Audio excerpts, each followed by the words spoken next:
Good morning Keralam ആരംഭിക്കുകയാണ്. തെരഞ്ഞെടുപ്പ് പ്രചാരണത്തിന്റെ പരസ്യ പ്രചാരണത്തിന് ഇന്ന് സമാപനമാവുകയാണ്. പതിവിൽ നിന്ന് വിപരീതമായി ചെറിയ സമയം മാത്രമേ ഇത്തവണ പ്രചാരണത്തിന് കിട്ടിയുള്ളൂ എന്നത് വാസ്തവം. പക്ഷേ ആ കിട്ടിയ ചെറിയ സമയമുണ്ടല്ലോ, ഒരു 3 ആഴ്ചക്കാലം, ആ കാലത്തെ പ്രചരണം മുന്നണികൾ വ്യത്യസ്തമാക്കി എന്ന് വേണം പറയാൻ. അത് ഒരു മെറിറ്റായി എടുക്കാവുന്ന പ്രചരണമൊന്നുമായി കാണാനാവില്ല. ജനകീയ വിഷയങ്ങളൊന്നും പ്രചരണ രംഗത്ത് ഉന്നയിക്കാതെയുള്ള ഒരു പ്രചരണ രംഗം കൂടിയാണ് മലയാളി ഇത്തവണ കണ്ടത്. പരാമർശങ്ങളും വിമർശനങ്ങളും ആവാം, അതിനപ്പുറം വർഗീയതയും വ്യക്തിഹത്യയും അടക്കം കളം പിടിച്ച പരസ്യ പ്രചാരണത്തിനാണ് ഇന്ന് തിരശീല വീഴുന്നത്. ദേശീയ നേതാക്കൾ പ്രചരണം കൊഴുപ്പിക്കാൻ വന്നുകൊണ്ടിരുന്നതും റോഡ് ഷോകളും എല്ലാം ഇത്തവണത്തെ പ്രചാരണത്തിൻ്റെ പ്രത്യേകതയാണ്. ഏതായാലും പരസ്യ പ്രചാരണത്തിന് തിരശീലയിടുന്ന ഇന്ന് അവസാന മണിക്കൂറുകളിലേക്ക് കടക്കുമ്പോൾ വലിയ തിരക്കിലും ആവേശത്തിലുമാണ് മുന്നണികൾ. വിവരങ്ങളിലൊക്കെ വരാം. അതിനു മുമ്പ് തലക്കെട്ടുകൾ നോക്കി പെട്ടെന്ന് തിരിച്ചു വരാം.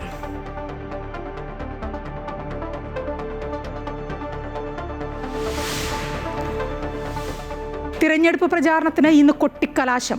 കളം നിറഞ്ഞ് സ്ഥാനാർത്ഥികളും നേതാക്കന്മാരും. വൈകിട്ട് 6 മണിക്ക് ശേഷം നിശബ്ദ പ്രചാരണം. 76,203 പോലീസ് ഉദ്യോഗസ്ഥർക്ക് സുരക്ഷാ ചുമതല. 2,71,00,000 മലയാളികൾ മറ്റന്നാൾ പോളിംഗ് ബൂത്തിലേക്ക്.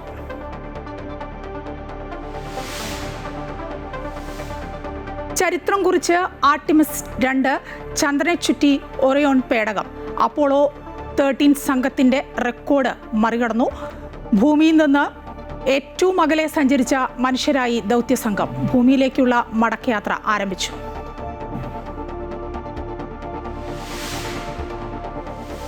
ശബരിമല യുവതീ പ്രവേശന കേസിൽ സുപ്രീം കോടതിയിൽ ഇന്നു മുതൽ വാദം കേൾക്കൽ. കേസ് പരിഗണിക്കുന്നത് ചീഫ് ജസ്റ്റിസ് സൂര്യകാന്ത് അധ്യക്ഷനായ 9-അംഗ ഭരണഘടനാ ബെഞ്ച്. ആദ്യം കേൾക്കുക പുനഃപരിശോധന ആവശ്യപ്പെടുന്നവരുടെ വാദം. യുവതീ പ്രവേശനം എതിർക്കുന്നവർക്ക് ഒപ്പം വാദിക്കാൻ അനുമതി തേടി കേരളം.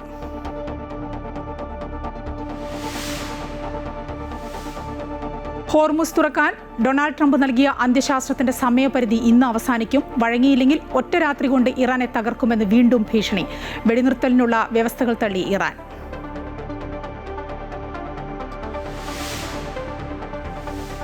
ലൈംഗികാതിക്രമ കേസിൽ അറസ്റ്റിലായ സംവിധായകൻ രഞ്ജിത്തിന്റെ ജാമ്യാപേക്ഷ ഇന്ന് കോടതിയിൽ. പരിഗണിക്കുന്നത് Ernakulam first class judicial magistrate കോടതി. പരാതി വ്യാജമെന്നും ഗൂഢാലോചനയെന്നും പ്രതിഭാഗം. ശക്തമായ തെളിവുകളുണ്ടെന്ന് പ്രോസിക്യൂഷൻ.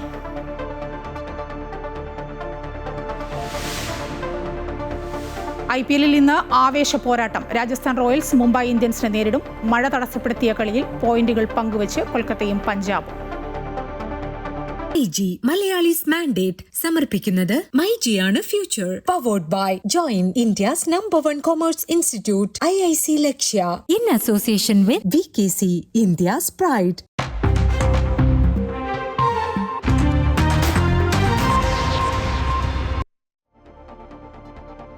സംസ്ഥാനത്ത് നിയമസഭാ തെരഞ്ഞെടുപ്പിന്റെ വീറും വാശിയും നിറഞ്ഞ പ്രചാരണ മാമാങ്കത്തിന് ഇന്ന് കൊട്ടിക്കലാശമാണ്.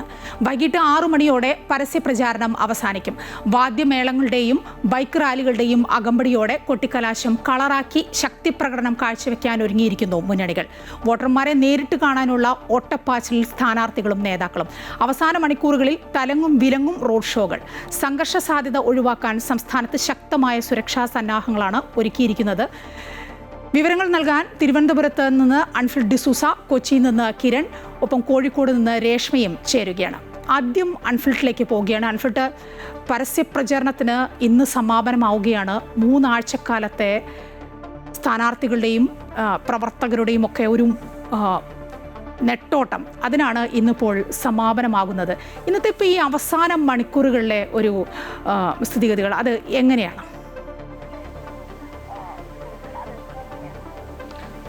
തീർച്ചയായും 24 ദിവസമാണ് കൃത്യമായി കണക്കുകൂട്ടുകയാണെങ്കിൽ മുന്നണികൾക്ക് തലസ്ഥാനത്ത് പ്രചാരണം നടത്താനായി, പരസ്യ പ്രചാരണം നടത്താനായി ലഭിച്ചിരുന്നത്. വളരെ കുറച്ച് ദിവസം മാത്രമാണ്. ഏറ്റവും നിർണായകമായ ഒരു തെരഞ്ഞെടുപ്പ്. അതിൻ്റെ ഒരു പരിഭവമൊക്കെ 3 മുന്നണികൾക്കും സ്ഥാനാർത്ഥികൾക്കും രാഷ്ട്രീയ നേതാക്കൾക്കും ഒക്കെ ഉണ്ട്. പക്ഷേ അതൊക്കെ തന്നെയും മറികടക്കുന്ന രീതിയിൽ, അതിനൊക്കെ കവച്ചു വെക്കുന്ന രീതിയിൽ വീറും വാശിയും നിറഞ്ഞൊരു പോരാട്ടം തന്നെയാണ് ഈ 3 ആഴ്ചക്കാലം സംസ്ഥാനം കാണാനിടയാക്കിയത്.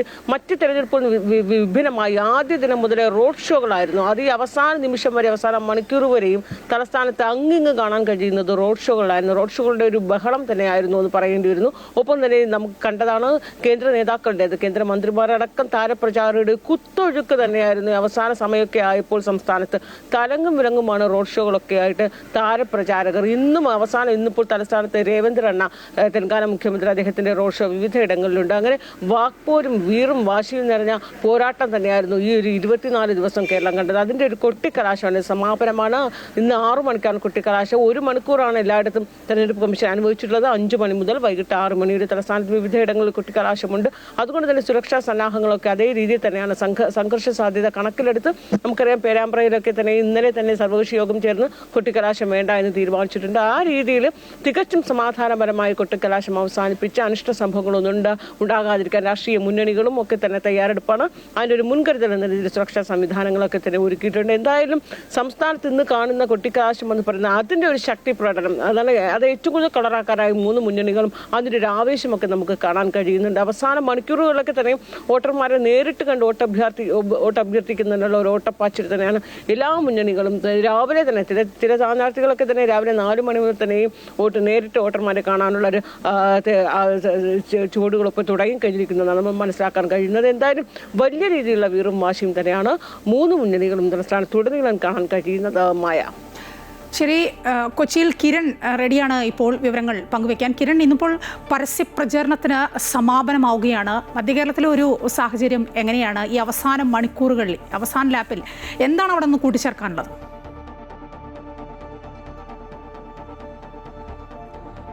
മധ്യകേരളത്തെ സംബന്ധിച്ച് നോക്കുമ്പോഴും വലിയ ഒരു ആവേശം തന്നെയായിരുന്നു ഈ തെരഞ്ഞെടുപ്പ് കാലഘട്ടത്തിലെല്ലാം തന്നെ കണ്ടുകൊണ്ടിരുന്നത്, ഈ പ്രചാരണ വേളകളിലെല്ലാം കണ്ടുകൊണ്ടിരുന്നത്. ഏതായാലും സംസ്ഥാനത്തിൻ്റെ ഒരു പ്രധാന ശ്രദ്ധാകേന്ദ്രം കൂടിയായിരുന്നു എറണാകുളം എന്നുള്ളൊരു കാര്യം കൂടി ഇത്തവണ പ്രത്യേകതയാണ്. അതായത് UDFന്റെ ഒരു മുഖ്യമന്ത്രി സ്ഥാനത്തേക്ക് അവർ ഉയർത്തിക്കാണിക്കുന്ന, അല്ലെങ്കിൽ അത്തരത്തിലേക്കൊരു വിരൽ ചൂണ്ടപ്പെടുന്നത് ഏതായാലും പ്രതിപക്ഷ നേതാവ് VD സതീശനാണ്. അത്തരത്തിൽ VD സതീശന്റെ ഒരു മണ്ഡലം വലിയ രീതിയിൽ തന്നെ ശ്രദ്ധ ആകർഷിച്ച ഒരു കാലഘട്ടം കൂടി തന്നെയാണ്.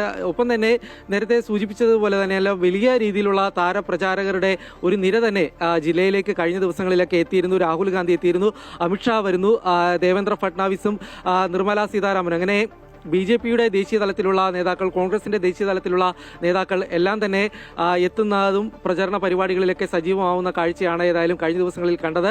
കൂടാതെ തന്നെ പല മണ്ഡലങ്ങളിലും ശക്തമായ ത്രികോണ മത്സരം നടക്കുന്നു എന്നതുകൂടി ഇത്തവണത്തെ ഒരു പ്രത്യേകത തന്നെയാണ്. പ്രത്യേകിച്ച് NDA സംബന്ധിച്ച് വലിയൊരു ഊർജ്ജമാണ് ഈ തവണ തെരഞ്ഞെടുപ്പിന് ഉണ്ടായിരുന്നത്. മധ്യകേരളത്തിൽ വലിയ സ്വാധീനമില്ലാതിരുന്ന BJPക്ക് കൂട്ടത്തിലേക്ക് 2020 കൂടി വന്ന ഒരു സാഹചര്യത്തിൽ വലിയ ഒരു സ്വാധീനം ചെലുത്താൻ കഴിയുന്ന ഒരു സാഹചര്യം ഉണ്ടാകുന്നു. കുന്നത്തുനാടും ഒപ്പം തന്നെ തൃപ്പൂണിത്തുറയിലടക്കം ത്രികോണ മത്സരം കാഴ്ചവെക്കുന്ന ഒരു സാഹചര്യമായിരുന്നു ഏതായാലും ഈ പ്രചാരണ വേളകളിലൊക്കെ കണ്ടത്. ഇന്നത്തെ സംബന്ധിച്ച് നോക്കിക്കഴിഞ്ഞാൽ രാവിലെ മുതൽ തന്നെ സ്ഥാനാർത്ഥികളൊക്കെ സജീവമായിട്ട് പ്രചാരണ പരിപാടികളിലേക്ക് ഇറങ്ങുന്നുണ്ട്. ഇതേ സമയത്ത് തന്നെ മറ്റൊരു കാര്യം, മാത്യു കുഴൽനാടൻ ഈ അവസാന നിമിഷത്തിൽ ഒരു വലിയ ബോംബ് പൊട്ടിക്കും എന്നുള്ളൊരു കാര്യം അറിയിച്ചുകൊണ്ട് രംഗത്തെത്തിയിട്ടുണ്ട്. ഇന്ന് രാവിലെ 8 മണിക്ക് അദ്ദേഹം മാധ്യമങ്ങളെ കാണും എന്നാണ് അറിയിച്ചിരിക്കുന്നത്. പിണറായി വിജയന്റെ 10 വർഷത്തെ സംബന്ധിച്ച് ചർച്ച ചെയ്യുമ്പോൾ രാഷ്ട്രീയം മാത്രമല്ല വേറെ ചില കാര്യങ്ങൾ കൂടി ചർച്ച ചെയ്യേണ്ടതുണ്ട് എന്നുള്ളൊരു കാര്യമായിരുന്നു അദ്ദേഹം പറഞ്ഞിരുന്നത്. 10 വർഷം എങ്ങനെ കേരളത്തെ തകർത്ത് തരിപ്പണമാക്കി എന്നതാണ് ചർച്ചയാവേണ്ടത് എന്ന് സൂചിപ്പിച്ചുകൊണ്ട് അദ്ദേഹം ഇന്നലെ ഒരു ഫേസ്ബുക്ക് പോസ്റ്റ് ഇട്ടിട്ടുണ്ട്. ഇന്ന് രാവിലെ 8 മണിക്ക് മാധ്യമങ്ങളെ കാണാമെന്നാണ് അദ്ദേഹം അറിയിച്ചിരിക്കുന്നത്. അപ്പോൾ കാലയിലെ പാക്കലാം എന്നും പറഞ്ഞുകൊണ്ടാണ് അദ്ദേഹം ഇന്നലെ ഫേസ്ബുക്കിൽ പോസ്റ്റ് ഇട്ടിരിക്കുന്നത്. ഏതായാലും അത്തരത്തിൽ ഈ അവസാന നിമിഷത്തിൽ ഏത് തരത്തിലുള്ള ഒരു ബോംബാണ് അദ്ദേഹത്തിന്റെ ഭാഗത്തു നിന്നും പൊട്ടിക്കാൻ പോകുന്നത് എന്നുള്ളത് തന്നെയാണ് കണ്ടറിയേണ്ടത്. ഏതായാലും വലിയ ഒരു ശ്രദ്ധാകേന്ദ്രം സംസ്ഥാനത്തെ സംബന്ധിച്ച് തന്നെ നോക്കിക്കഴിഞ്ഞാൽ എറണാകുളം ജില്ല വലിയ ഒരു ശ്രദ്ധ കേന്ദ്രമായി മാറുന്ന ഒരു സാഹചര്യം തന്നെയായിരുന്നു ഈ പ്രചാരണ കാലഘട്ടത്തിലെല്ലാം തന്നെ കണ്ടുകൊണ്ടിരുന്നത്. മായ. ശരി കിരൺ, ഇപ്പോൾ വടക്കൻ കേരളത്തിലെ വിവരങ്ങളുമായി രേഷ്മ കൂടിയുണ്ട് കോഴിക്കോട് നിന്ന്. രേഷ്മ, കോഴിക്കോട്ടെ ഒരു സാഹചര്യം ഒന്ന് വിശദീകരിക്കാമോ?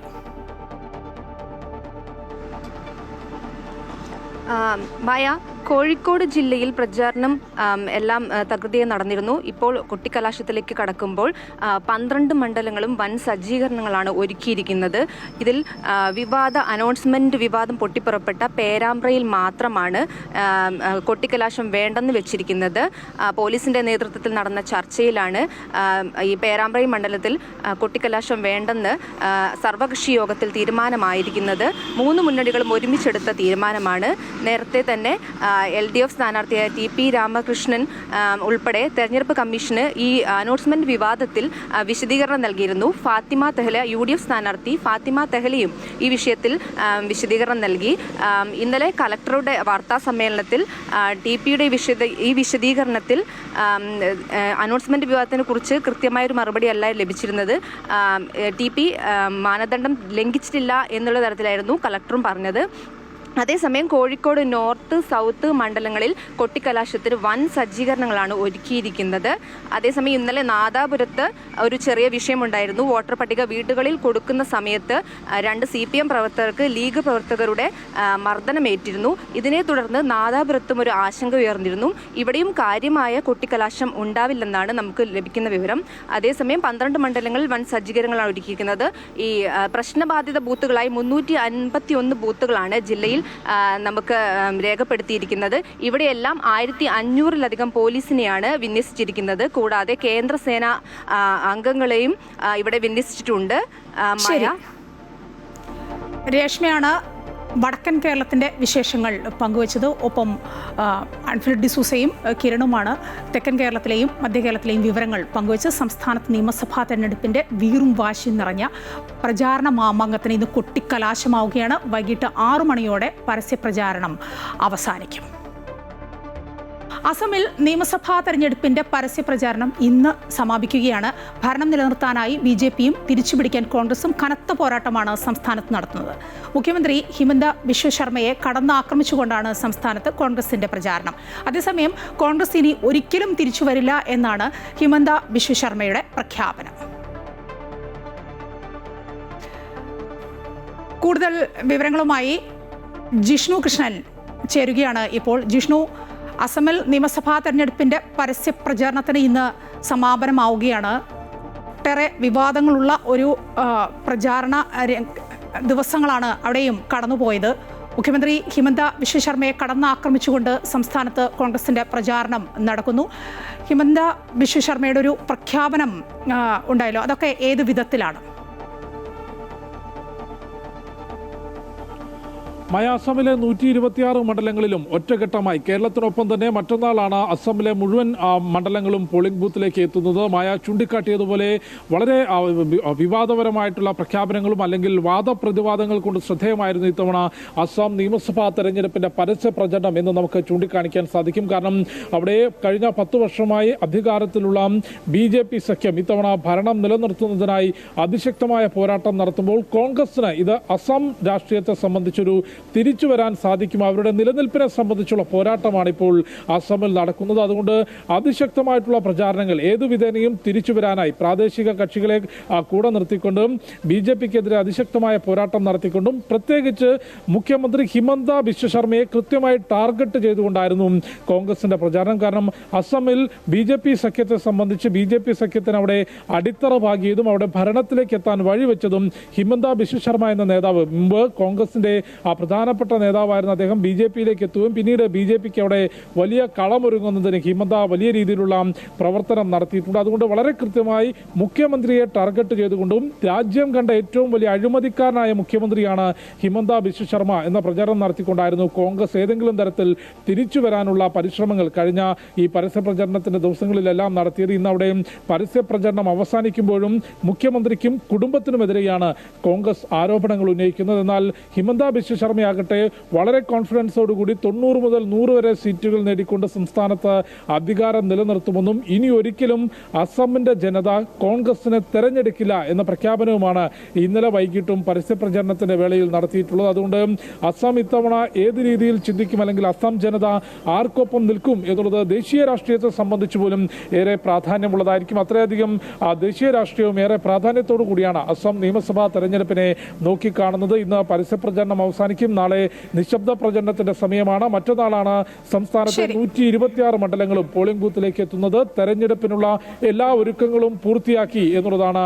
തെരഞ്ഞെടുപ്പ് കമ്മീഷൻ വ്യക്തമാക്കുന്നത്. പ്രശ്നബാധിത ബൂത്തുകളിൽ കേന്ദ്രസേനയെ വിന്യസിക്കുകയും CCTV നിരീക്ഷണവും ഉൾപ്പെടെ പ്രത്യേകം ക്രമീകരണങ്ങൾ ഒരുക്കിയിട്ടുണ്ട് എന്ന കാര്യവും തെരഞ്ഞെടുപ്പ് കമ്മീഷൻ വ്യക്തമാക്കിയിട്ടുണ്ട്. ശരി, ജിഷ്ണു കൃഷ്ണനാണ് വിവരങ്ങൾ നൽകിയത്. അസമിൽ നിയമസഭാ പ്രചരണത്തിന്റെ നിയമസഭാ തെരഞ്ഞെടുപ്പിന്റെ പരസ്യ പ്രചരണത്തിന് ഇന്ന് സമാപനമാവുകയാണ്. മറ്റു വാർത്തകൾ നോക്കാം. ചന്ദ്രനെ ചുറ്റി ഓറിയോൺ പേടകം 54 വർഷത്തിന് ശേഷം ചന്ദ്രന്റെ പിന്നിലൂടെ യാത്ര ചെയ്യുന്ന മനുഷ്യർ എന്ന ചരിത്രം കുറിച്ച് ആർടെമിസ് സംഘം. ചന്ദ്രനെ ചുറ്റിയ ഓറിയോൺ എന്ന പേടകവും ഭൂമിയും തമ്മിലുള്ള ബന്ധം പുനഃസ്ഥാപിച്ചു. ഭൂമിയിൽ നിന്ന് ഏറ്റവും കൂടുതൽ ദൂരം സഞ്ചരിച്ച മനുഷ്യർ എന്ന റെക്കോർഡ് ആർടെമിസ് ദൗത്യത്തിന്റെ ഭാഗമായ ആ 4 പേർക്ക് സ്വന്തമായി. ഭൂമിയിൽ നിന്ന് 4,06,771 കിലോമീറ്റർ അകലെ വരെ എത്തി. പുതിയ റെക്കോർഡ് പിറന്നത് ഇന്ത്യൻ സമയം പുലർച്ചെ 4:37 അപ്പോളോ 13 സംഘത്തിന്റെ 1970 ഏപ്രിൽ 14 റെക്കോർഡാണ് ആർടെമിസ് സംഘം മറികടന്നത്. ഓറിയോൺ ചന്ദ്രന്റെ ഏറ്റവും അടുത്ത് എത്തിയത് ഇന്ത്യൻ സമയം പുലർച്ചെ 4:32 ഭൂമിയിലേക്ക് ആദ്യം സന്ദേശം അയച്ചത് ക്രിസ്റ്റീന കുക്കാണ്. പേടകം ചന്ദ്രന്റെ ഗുരുത്വാകർഷണ ബലത്തിന്റെ സ്വാധീനത്തിലേക്ക് പ്രവേശിച്ചത് ഇന്നാണ്.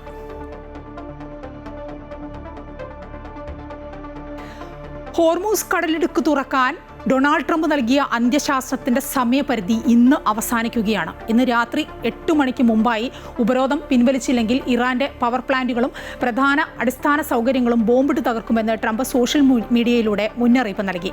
വഴങ്ങിയില്ലെങ്കിൽ ഒറ്റ രാത്രി കൊണ്ട് ഇറാനെ തകർക്കുമെന്നും ട്രംപ് ഭീഷണി മുഴക്കി. നിർദ്ദേശം പാലിച്ചില്ലെങ്കിൽ ഇറാൻ നരകതുല്യമായ അവസ്ഥ നേരിടേണ്ടി വരുമെന്നും അമേരിക്കൻ പ്രസിഡന്റ് മുന്നറിയിപ്പ് നൽകിയിരിക്കുന്നു.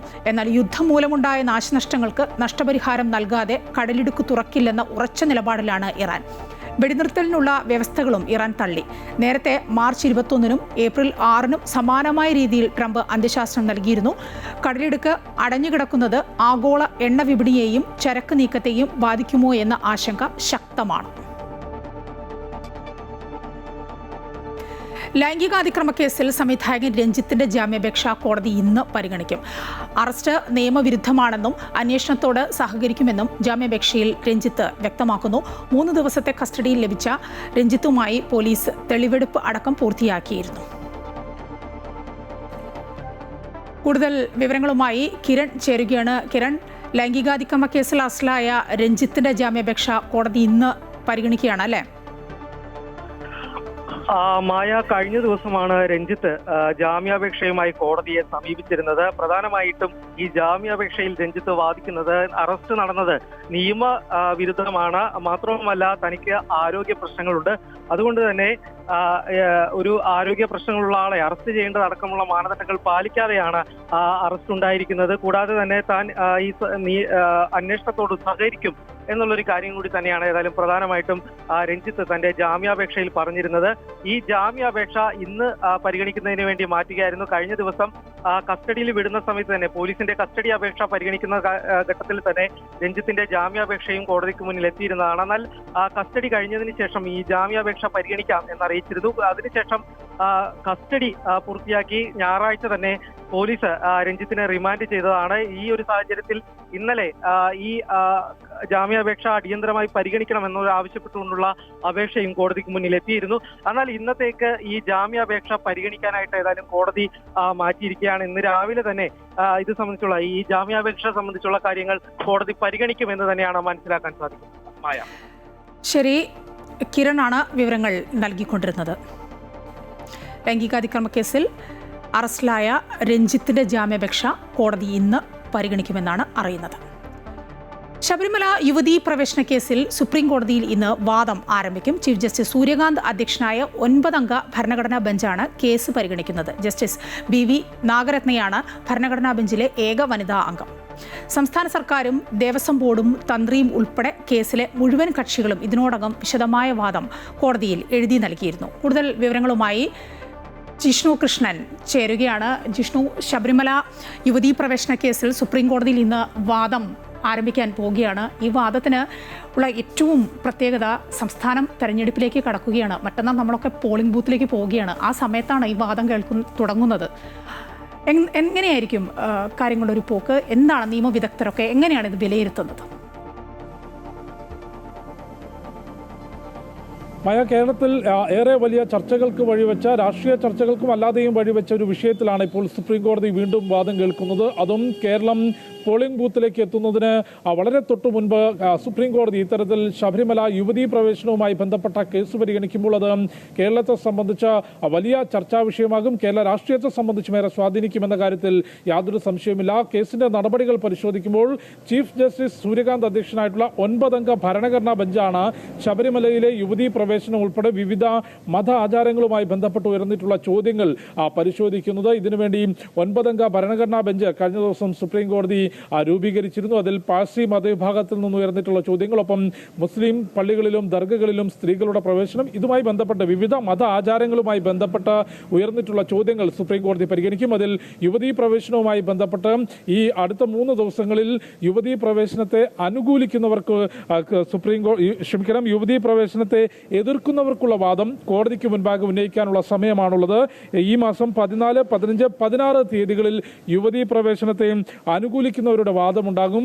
ഈ മാസം 22 വരെ സുപ്രീം കോടതിയിൽ ഭരണഘടനാ ബെഞ്ച് യുവതീ പ്രവേശനവുമായി ബന്ധപ്പെട്ട കേസിന്റെ വിശദമായിട്ടുള്ള വാദം നടക്കും എന്നാണ് മനസ്സിലാക്കുന്നത്. നേരത്തെ 2018 ശബരിമലയിൽ യുവതീ പ്രവേശനത്തെ അനുകൂലിച്ചുകൊണ്ട് ശബരിമലയിൽ യുവതീ പ്രവേശനമാകാം എന്നൊരു സുപ്രധാനമായ വിധി സുപ്രീം കോടതിയുടെ ഭാഗത്തുനിന്നുണ്ടാകുന്നത്. പിന്നീട് നടന്നിട്ടുള്ള സംഭവ വികാസങ്ങൾ നമുക്ക് മുൻപിലുള്ളതാണ്. ആ നിലപാടിൽ നിന്ന് ചെറിയ മാറ്റം വരുത്തിക്കൊണ്ടാണ് നിലവിൽ സംസ്ഥാന സർക്കാർ സുപ്രീം കോടതിയിൽ സത്യവാങ്മൂലം നൽകിയത്. യുവതീ പ്രവേശനത്തിൽ പണ്ഡിത സദസ്സ് ആലോചിച്ച് തീരുമാനമെടുക്കട്ടെ എന്നുള്ളതാണ് സംസ്ഥാന സർക്കാർ സുപ്രീം കോടതിയിൽ നൽകിയ സത്യവാങ്മൂലത്തിൽ ചൂണ്ടിക്കാട്ടിയത്. ദേവസ്വം ബോർഡും തന്ത്രിയും യങ് ലോയേഴ്സ് അസോസിയേഷനും ഉൾപ്പെടെ കേസിലെ എല്ലാ കക്ഷികളും ഇതിനോടകം തന്നെ വാദം കോടതിക്ക് മുൻപാകെ എഴുതി നൽകിയിട്ടുണ്ട്. വിശദമായ വാദം ഇന്നു മുതൽ ആരംഭിക്കും. മായ, ജിഷ്ണുവാണ് വിവരങ്ങൾ നൽകിക്കൊണ്ടിരുന്നത്. ശബരിമല യുവതീ പ്രവേശന കേസിൽ സുപ്രീം കോടതിയിൽ ഇന്ന് വാദം ആരംഭിക്കുകയാണ്. ചീഫ് ജസ്റ്റിസ് സൂര്യകാന്ത് അധ്യക്ഷനായി 9-അംഗ ഭരണഘടനാ ബെഞ്ചാണ് കേസ് പരിഗണിക്കുക.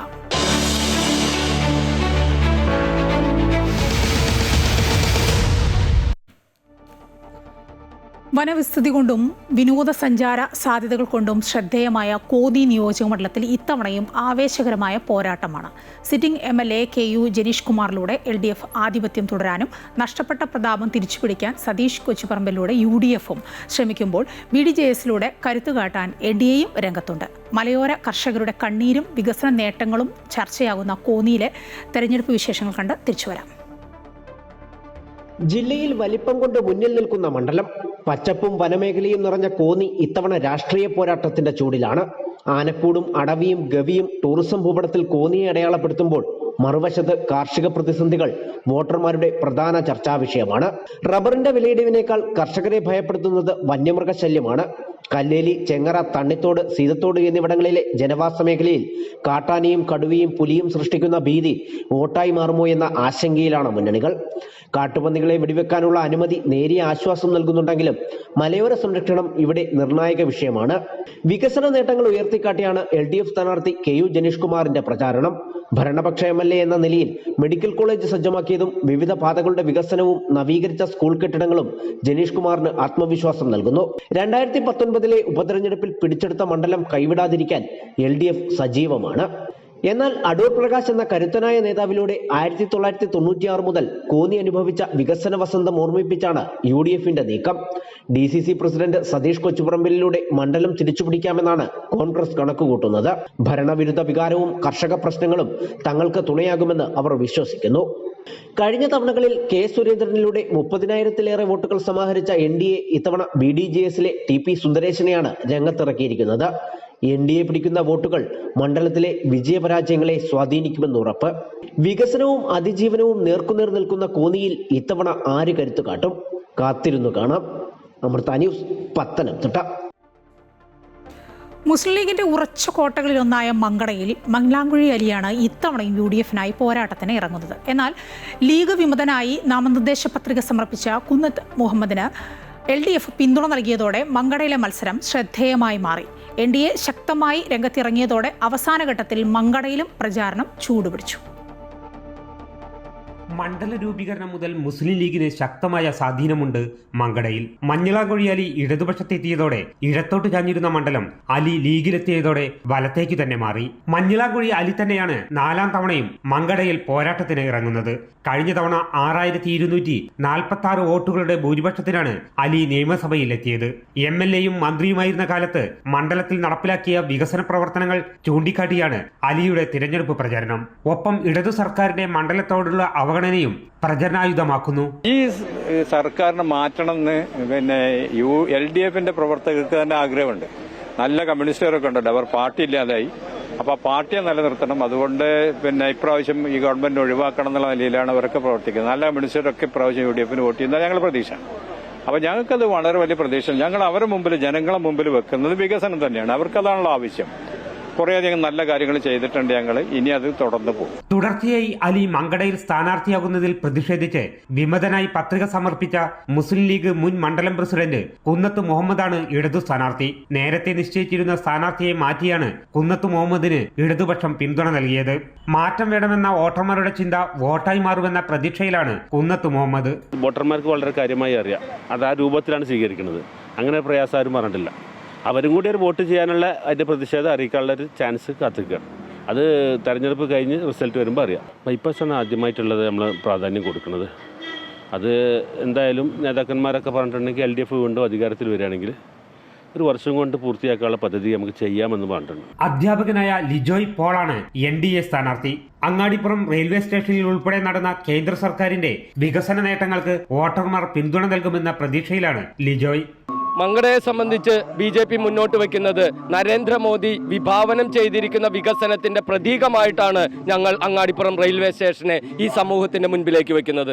ആത്മവിശ്വാസം എന്നത് മുസ്ലിം ലീഗിന്റെ കോട്ടയായി കരുതപ്പെടുന്ന മങ്കട ഒരു കാലഘട്ടത്തിൽ ഇടതുപക്ഷത്തിൽ മാറ്റങ്ങൾ വരുത്തിയ മങ്കട. പക്ഷേ ഇന്നത്തെ മങ്കട മാറുന്ന മങ്കട അത് NDA-ക്കൊപ്പമായിരിക്കും എന്നുള്ളതാണ് ഞങ്ങളുടെ വിശ്വാസം. പ്രചരണത്തിന്റെ അവസാന ലാപ്പിൽ പരമാവധി വോട്ടർമാരിലേക്ക് എത്താൻ മുന്നണികൾ ശ്രമിക്കുമ്പോൾ മങ്കടയിലും പോരാട്ടം മുറുകുകയാണ്. അമൃത ന്യൂസ്, മലപ്പുറം. ഇഞ്ചോടിഞ്ച് പോരാട്ടമാണ് ഇത്തവണ ഉടുമ്പൻചോലയിൽ. MM മണി മത്സരരംഗത്തില്ലാത്തതിന്റെ ഗുണം ലഭിക്കുമെന്നാണ് UDF-ന്റെ പ്രതീക്ഷ.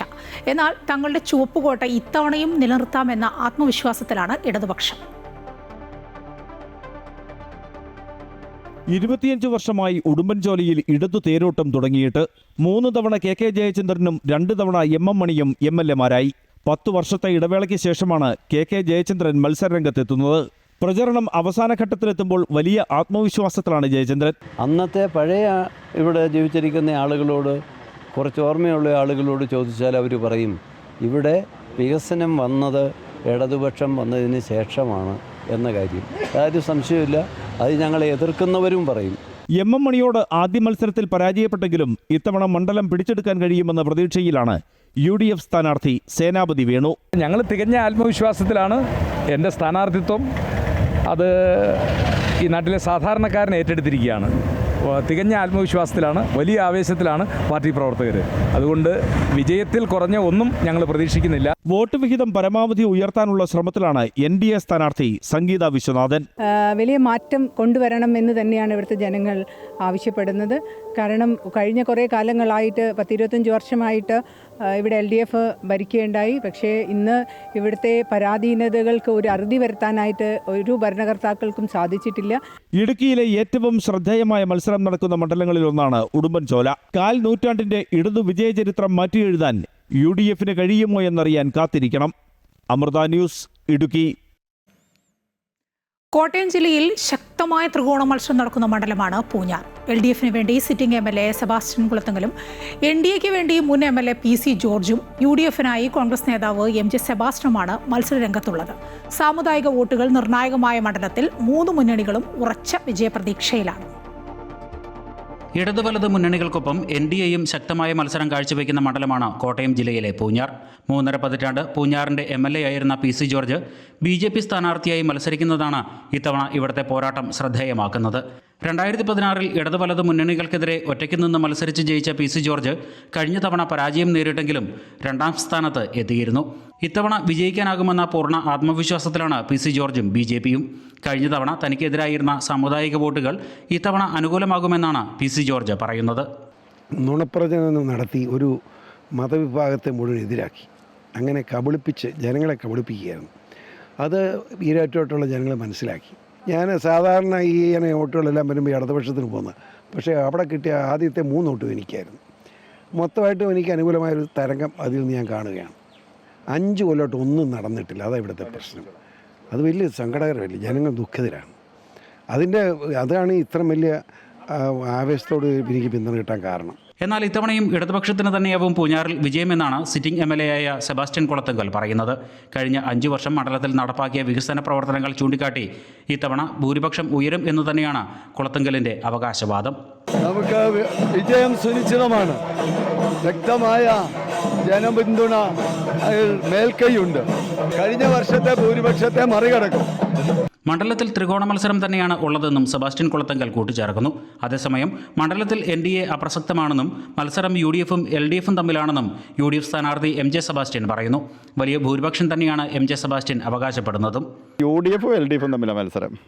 അത് പറയണമല്ലോ. ഭൂരിപക്ഷം പഞ്ചായത്ത് ഒരു മുനിസിപ്പാലിറ്റിയും ഭരിക്കുന്നത് UDFാണ്. ഇതിൻ്റെ അടിസ്ഥാനം എന്താ? ഇവിടെ UDF മൈൻഡുള്ളതാണ്. അപ്പോൾ അതുകൊണ്ട് തീർച്ചയായിട്ടും അതിനകത്തൊരു ചർച്ച പോലും ഉണ്ടാവില്ല. ഇതിൻ്റെ അകത്ത് നിങ്ങളുടെയൊക്കെ സർവേ പോലെ തന്നെ വളരെ വലിയ ഭൂരിപക്ഷത്തിന് ജയിക്കും. 2021 സമാനമായി ഇത്തവണയും സാമുദായിക വോട്ടുകളുടെ ധ്രുവീകരണം ഉണ്ടാകുമോ എന്നതിനെ ആശ്രയിച്ചാവും പൂഞ്ഞാറിലെ ജയപരാജയങ്ങൾ തീരുമാനിക്കപ്പെടുക. ജനവിധി പ്രവചനാതീതമാകുമ്പോൾ 3 മുന്നണികളും ഉറച്ച വിജയപ്രതീക്ഷയിൽ തന്നെയാണ്. അമൃത ന്യൂസ്, കോട്ടയം. കൊല്ലം ജില്ലയിലെ ഏക പട്ടികജാതി സംവരണ മണ്ഡലമായ കുന്നത്തൂരിൽ ഇത്തവണയും തീപാറു പോരാട്ടമാണ് നടക്കുന്നത്.